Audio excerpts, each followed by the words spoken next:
भारत में गिद्ध संरक्षण के लिए कार्य योजना 2020-25 के संदर्भ में निम्नलिखित कथनों पर हमें विचार करते हुए यह देखना है कि कौन कौन से सही हैं।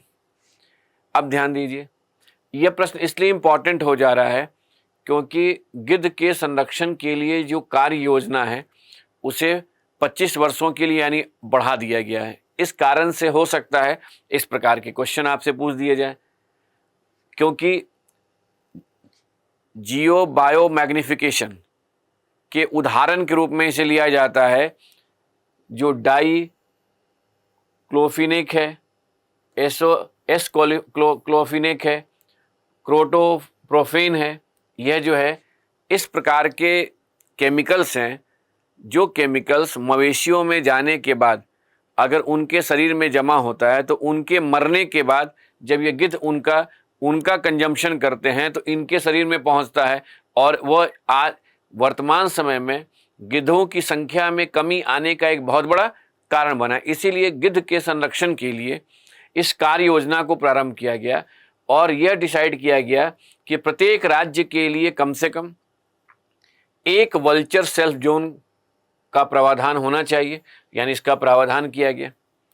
दूसरी तरफ जिन कारणों से गिद्धों की संख्या में कमी आ रही थी उससे संबंधित जो केमिकल्स हैं उन केमिकल्स के उपयोग को प्रतिबंधित किया गया।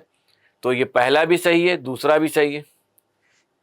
इजिप्शियन वल्चर इस कार्य योजना में शामिल नहीं है, तो ध्यान रखिएगा।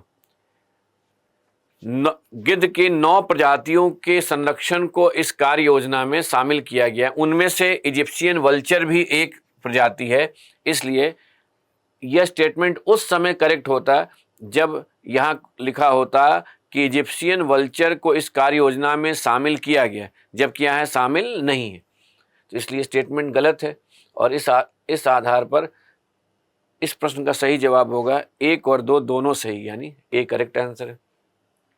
तो देखिए, अब यह हमेशा ध्यान रखना है कि जितने भी वन्य जीव हैं या वैसी स्पीशीज जिनकी संख्या में कमी आ रही हो और उनकी संख्या में आने वाली कमी को रोकने के साथ उनकी संख्या में वृद्धि करने के लिए किसी भी प्रकार के अगर डिसीजन निर्णय लिए जाते हों, कोई प्रोजेक्ट स्टार्ट किया गया हो, कोई वन्यजीव संरक्षण वन्यजीव अभ्यारण्य की पहचान की गई हो, किसी प्रकार के राष्ट्रीय उद्यान में उनके संरक्षण को महत्व दिया जा रहा हो, तो उसे स्पेशली लास्ट मोमेंट में रिवाइज कर लेना आपके लिए बेहतर होगा।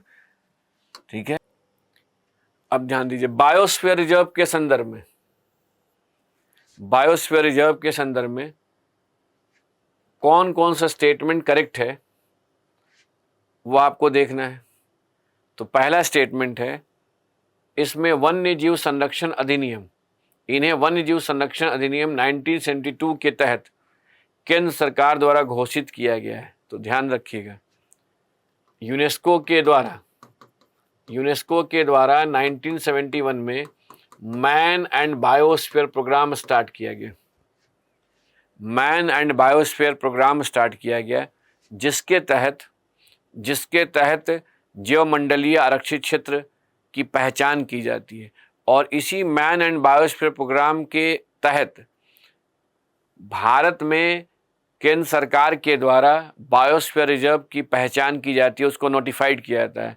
तो यह स्टेटमेंट सही नहीं है। यह स्टेटमेंट कब सही होता है? जब यहाँ लिखा रहता कि यूनेस्को के मैन एंड बायोस्फीयर प्रोग्राम के तहत केंद्र सरकार के द्वारा जैवमंडलीय आरक्षित क्षेत्र की पहचान की जाती है। दूसरा, ये पारंपरिक सांस्कृतिक मूल्यों के साथ प्रकृति के संरक्षण को संतुलित करते हैं। एकदम सही है।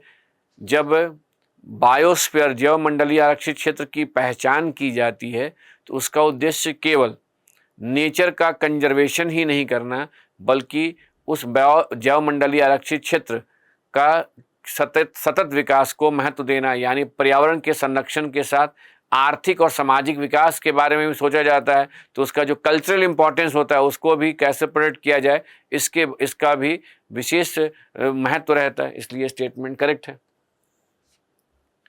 बफर जोन में मानव बस्तियों, फसल भूमि, प्रबंधित वन और मनोरंजन संबंधित क्रियाकलापों की अनुमति है। तो ध्यान रखिएगा कि बायोस्फीयर रिजर्व की अगर हम बात करें तो बायोस्फीयर रिजर्व में जो कोर जोन होता है वहाँ के वन को आरक्षित वन कहते हैं, जहाँ मानव से संबंधित गतिविधियों पर प्रतिबंध लगा होता है।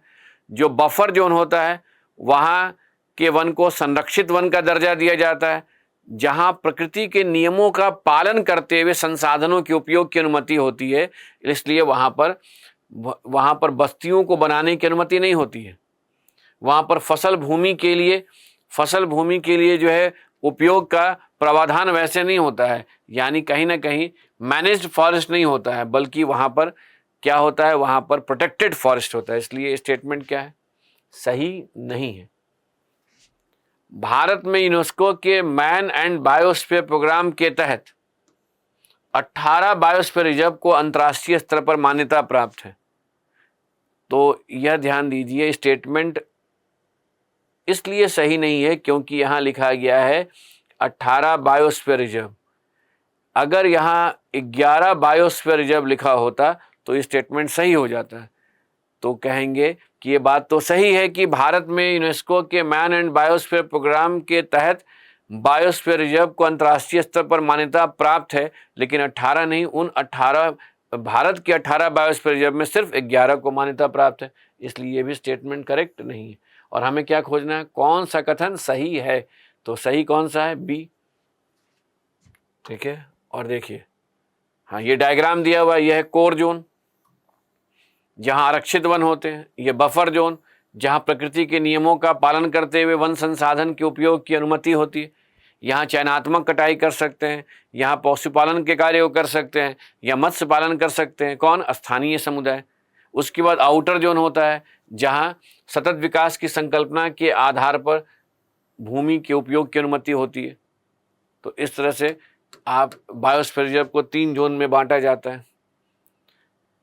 बायोस्फीयर रिजर्व को स्पेशली क्या कीजिए कि जैसे कोल डेजर्ट है, नंदा देवी है, कंचनजंगा है, दिहांग दिबांग है, ये सब जितने भी हैं, इन सब को एक एक करके जब आप पहचाने तो ये देखिए कि ये कौन से प्राकृतिक प्रदेश में, किस नदी के अपवाह क्षेत्र में, कौन से पर्वतीय क्षेत्र में, किस घाटी में है, इसकी अपनी विशेषता क्यों है, क्या है।